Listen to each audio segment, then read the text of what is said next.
Sciogliere gli indugi e basta con i pretesti per rinviare l'inderogabile pratica dell'autonomia del Veneto.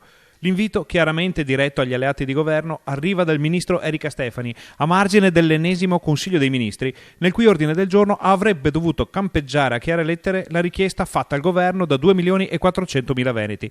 Già, avrebbe dovuto, perché le riunioni di governo di questi giorni vengono convocate, sconvocate e sospese con una facilità disarmante.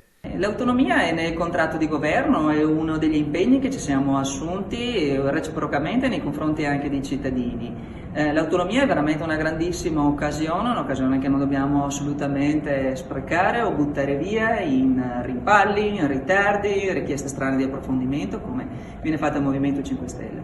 È ora di sciogliere veramente gli indugi e di guardare veramente all'obiettivo. I tentennamenti, se uno ha delle idee di approfondire un tema, li posso anche capire. Se invece ha un intento pretestuoso per allungare i tempi o di dire no a delle regioni che legittimamente hanno fatto delle richieste, stiamo commettendo qualcosa di grave anche dal punto di vista istituzionale. L'orologio fa tic-tac e noi lo ricordiamo puntualmente con il nostro contatore dei giorni perduti, che scrive nero su bianco il tempo passato dal referendum del 22 ottobre del 2017. Sul tema dell'autonomia è intervenuto anche il governatore del Veneto Luca Zaia a Roma per la doppia partita su grandi navi e Mose da una parte e sulle Olimpiadi di Cortina e Milano dall'altra. Ancora non si dà adempimento a quello che prevede la Costituzione.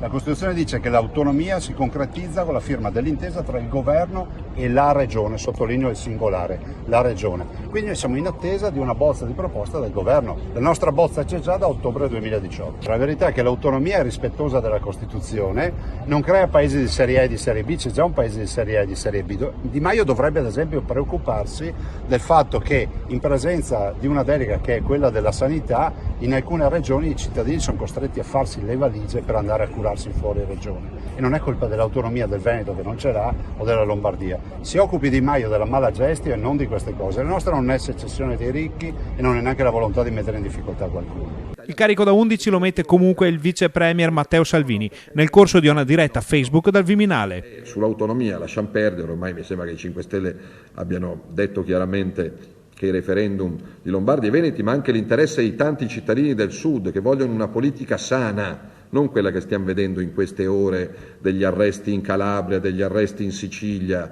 Chi sbaglia paga, anche e soprattutto in politica. Se c'è un sindaco che non è capace, se c'è un governatore che non è capace, deve pagare. L'autonomia è questo.